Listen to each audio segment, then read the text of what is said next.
नमस्कार दोस्तों, कैसे हैं आप। मैं आपका दोस्त विजय परिहार। आइए जानते हैं कानून के कुछ अन्य धाराओं के बारे में कुछ विवादों के द्वारा। एक महिला जिसकी 3 साल पहले शादी हुई थी, वो अपने ससुराल में रह रही है। उसके बाद उसके ससुर, पति और नाते रिश्ते द्वारा उसके ऊपर लड़ाई, मार पिटाई होती है, गाली गलौज किया जाता है और कुछ पैसे और अपने घर से लाने के लिए उससे कहा जाता है। जब वो लेके नहीं आती है या मना करती है, कुछ समस्याएं बताती, तो उसके साथ मारपीट होती है, गाली गलौज होता है। और कभी कभी ऐसा भी होता है कि मार पिटाई में उस स्त्री के पेट में कोई गर्भ है, उसका भी हत्या हो जाती है, वो भी मर जाता है। और ये उसका पूरा जो उसके माता पिता ने जो भी उसको पैसा या शादी के उपरांत जो भी उसको गिफ्ट मिले थे, ज्वेलरी मिली थी, या उनके माता पिता ने जो भी उसको उपहार स्वरूप, रिश्तेदारों ने जो भी दिया था, वो सब लड़के पक्ष के द्वारा रख लिया जाता है। इसमें कानून की कौन कौन सी धाराओं का जिक्र किया जाएगा, आइए जानते हैं कि सबसे पहले कौन सी धारा का जिक्र इसमें हो सकता है।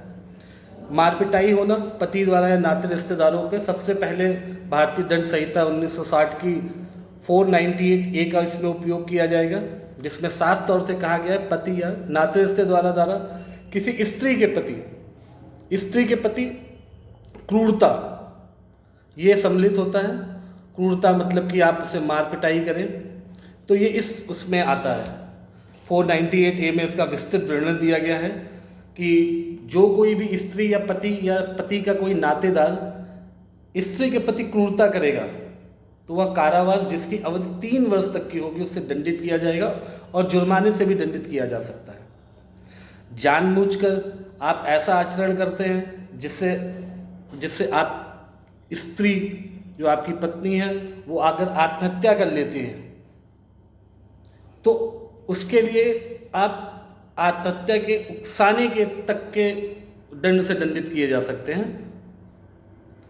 और ये है, इसके साथ साथ आपको ये भी पता होगा कि मार पिटाई करना, अगर छोटी चोट है, हाथ, घूसा, लाठी, डंडे तक से आपने पिटाई की है, तो उसमें दंड संहिता 323, भारतीय दंड संहिता 323 के अंतर्गत उसमें प्रावधान आएंगे।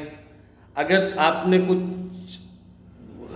मतलब कि कुछ नुकीले हथियार से, चाकू से या किसी इससे जिससे कोई गंभीर चोटें लग सकती हैं, उस पे अगर आते हैं 325 के अंतर्गत आपको फिर कानूनी वो करना पड़ेगा। साथ ही साथ आप गाली गलौज करना, जो आईपीसी में गाली गलौज भी करना दंडनीय, 504 के में इसका प्रावधान है। और जान से मारने की धमकी देना, किसी भी व्यक्ति को या अपनी स्वयं की स्त्री को ही जान से मारने की धमकी देना, 506 में दंडित किए जाएंगे आप। और दहेज मांगने की जो डाउरी अवेसन एक्ट है, उसमें तो आप 3 और 4 में बुक होंगे ही होंगे, क्योंकि आप दहेज के उत्पीड़न के इसमें अंदर जाएंगे। ऐसी बहुत सी कानून की धाराएं हैं जिनके बारे में हम सब आपको जानना ही चाहिए, और ख़ास तौर से हमारी माँ बहनों को, बेटियों को इन बारे में बहुत अच्छे से जानना चाहिए। क्या आपके अधिकार हैं, क्या आपके अधिकार हैं, कहाँ तक आप किसी चीज़ को सहन कर सकते हैं।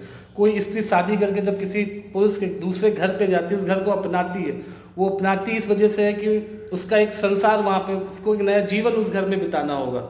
और उसके साथ जब ऐसी घटनाएं होती हैं, तो कितना समाज के प्रति कितना एक गलत मैसेज जाता है। हम अपनी बहन बेटियों को सुरक्षित नहीं रख पा रहे, उनको मान सम्मान नहीं दे पा रहे, और वुमेन एम्पावरमेंट की बात करते हैं। इसमें जो सबसे मुख्य धारा है 498A, उसके जो मेन एसेंशियल्स हैं, जो मेन उसके भाग होने चाहिए कि किसी उसमें 498A लगाने के लिए क्या क्या चीज़ें ज़रूरी हैं। महिला का शादीशुदा होना बहुत अनिवार्य है। अगर वो किसी लिविंग रिलेशनशिप में रह रही है, तो वो सोचे 498A डोमेस्टिक आएगा तो नहीं लग सकता उसमें। ये शादीशुदा महिला होना आवश्यक है। और उसके साथ क्रूरता, लड़ाई, मार पिटाई, ये भी बहुत ज़रूरी है। प्लस पति के रिश्तेदारों का होना बहुत ज़रूरी है, या कोई ऐसा नहीं, कोई बाहर का व्यक्ति हो जो आपके रिश्तेदारी में नहीं है, वो आपके साथ मार पिटाई करता है, तो उस पर 498 एप्लीकेबल नहीं होगी। 498 के जो बेसिक मेन इंग्रेडिएंट्स हैं वो यही है कि इस महिला का शादीशुदा होना बहुत आवश्यक है, क्रूरता या उसके ऊपर उत्पीड़न किया गया हो, थर्ड पति या नाते रिश्तेदारों के द्वारा ही ये काम किया गया हो, मार पिटाई। और इसमें एक इम्पॉर्टेंट सेक्शन था जो मैंने आपको बताया, अभी नहीं बताया, इसमें एक सेक्शन है कि कोई गर्भवती महिला है, उसके सपोज करो लड़ाई झगड़े में उसके पेट में लात मार दी गई, लात जिससे उसके पेट में जो जीवित भ्रूण था वो खत्म हो गया। इसमें धारा 316 का आईपीसी 316 एप्लीकेबल होगी और उसके लिए आजीवन कारावास, 10 साल आजीवन कारावास तक के दंड के प्रावधान है। आपको समझ में आया होगा मैं आईपीसी की कौन कौन सी धाराओं के बारे में आपको बता रहा हूँ। अगर कोई आपको और किसी चीज़ के बारे में जानकारी चाहिए, आप कमेंट बॉक्स में अपना नाम और प्रश्न लिख सकते हैं। पूरी कोशिश करूँगा आपकी उस चीज़ के बारे में पूरी जानकारी दूँ। अब अपने भाई को आज्ञा दीजिए। नमस्कार, स्वस्थ रहिए और खुश रहिए।